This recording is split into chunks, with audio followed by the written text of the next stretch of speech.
Okay. This is domain 3, security architecture and engineering. The shortest way I can describe this is you think very big picture in this domain. It's the biggest one out of all the 8 domains. The okay, good.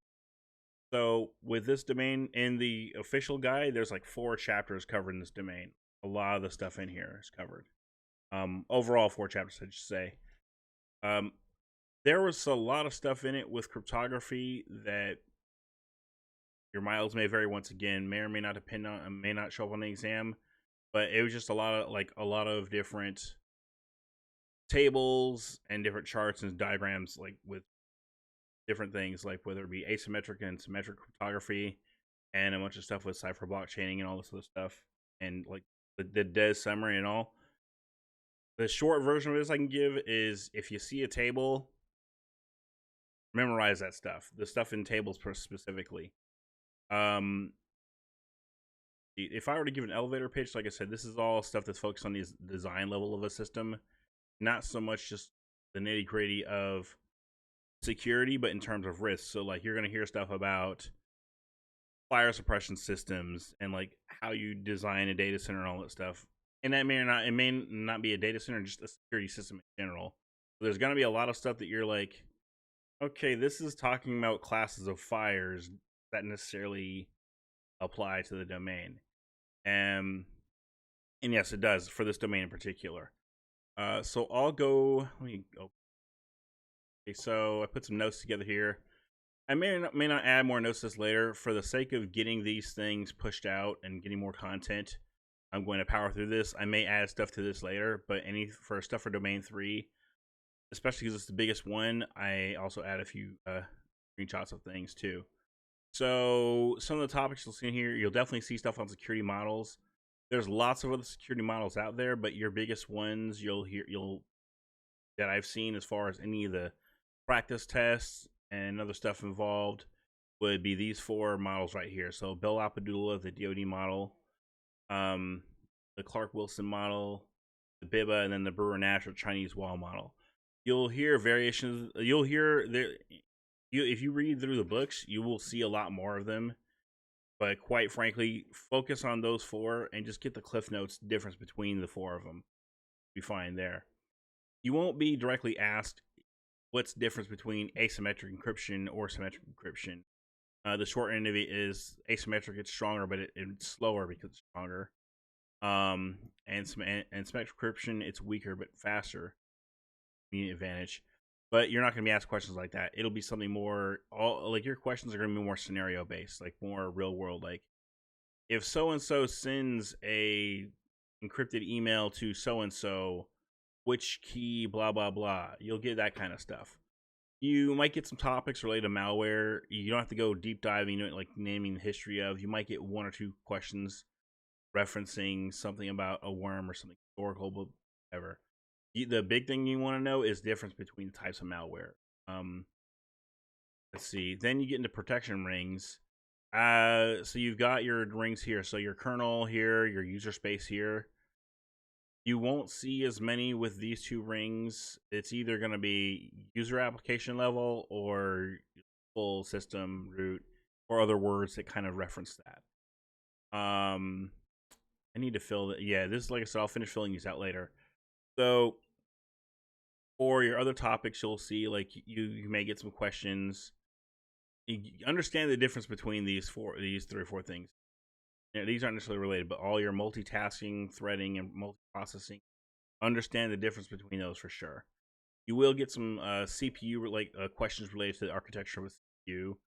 So with this domain, it's going to be either really broad, where it's like, oh, what kind of fire suppression should I use for this building to handle, or what class of fire, blah blah blah, down to the CPU level of, okay, what does it mean to use multi-threading, or stuff like understand. This goes beyond the scope of the exam. Might see a question or 2 on it, but who knows? Understand the difference. Understand what a hypervisor is. It's not going to dive deep into different types of hypervisors or features, but understanding the difference between a type 1 and type 2 hypervisor might be helpful. I'll give you a quick cliff notes for it. If with ESX VMware product, that's type 1 hypervisor. That's where it's bare metal. It's direct your hypervisor directly on the hardware, and you're installing VMs from there. There's no operating system layer between it. Type 2 hypervisors are where there's like an operating system, like your computer you're watching this on now, and then you have an application like a VirtualBox or VMware or whatever, and that's where your hypervisor is, and then your VMs are on it. There's a lot, like I said, a lot of stuff with DES. I can't really confirm or deny which questions you'll see on it, but understand the difference between these. I put together a quick table of all those things, and like I said, one thing that was helpful with the 11th hour guide that I did a couple weeks before the exam was I would take one sheet of paper, and for each domain, this, by the way, is on my first attempt that I failed, but I would just take different things and write them like related to that domain, any sort of table or thing. I would just start like writing stuff down based on the 11th hour guide and certain notes.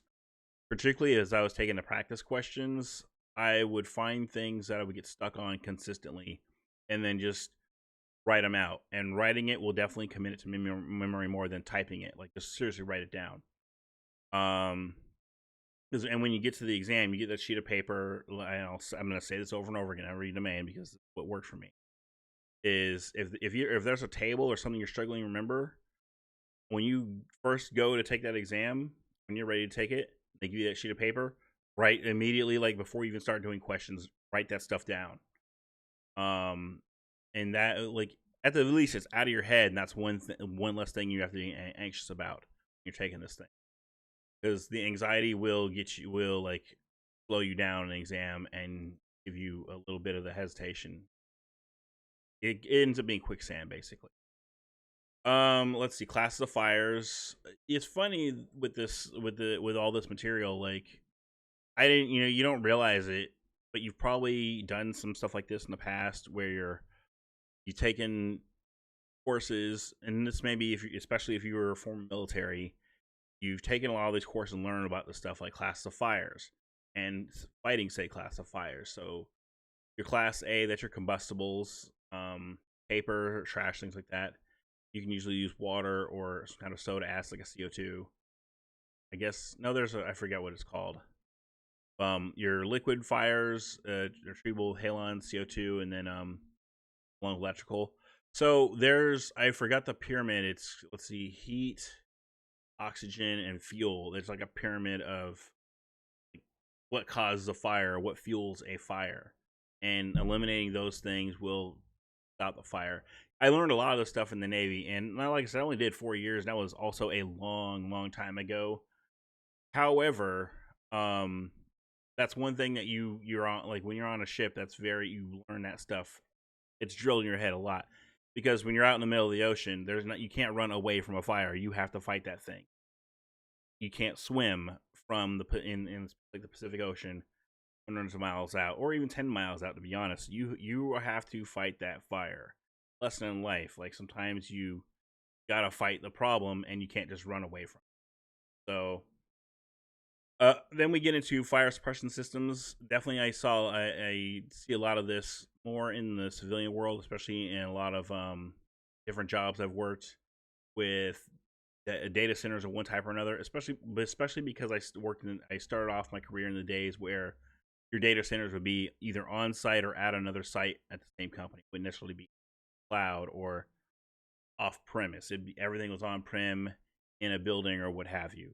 So you start learning about these, especially if you have a manager or people you've worked with that work in said data centers and have to maintain that stuff. There's a lot of complementary materials to this. So like I said, the cryptography thing, it's always been kind of daunting to me because it's such a big topic, and there are some courses and things out there. I also recommend, especially when you're getting past the point of when you pass the exam, like with most certifications, there's I need to pass the exam, and then after the certification, you're working on knowing the stuff on, like really knowing the stuff on the exam. So there's a lot of stuff you're studying afterward. I highly recommend getting this book, Serious Cryptography. a lot of the cryptography related stuff in this domain was explained much deeper in this book, and there's still a lot of stuff in here. And it's not that big of a book, but it's never the size of the book, it's the stuff inside it. Once again, I'm gonna also recommend over and over is the 11th Hour CISSP. The one thing that is kind of a downer with passing this, was a slight downer, is, well, what am I gonna do with these books? I have a couple of people that are interested in taking it, so what I'm gonna do is just pass stuff on. The big book, the official book, there's still a lot of terminology and stuff in there I may keep around just a little bit longer, because I hadn't read through half the book, to be honest. But definitely some notes here and there were worth keeping around. Aside from this, so cryptography, again, with the serious cryptography book, I'm also gonna recommend. There's a course on Coursera, whatever. It's Stanford's cryptography series courses, cryptography 1 and 2. However, that gets more into the mathematical side of cryptography. Not necessarily relevant, but if you're really interested in cryptography, I'd recommend taking those courses.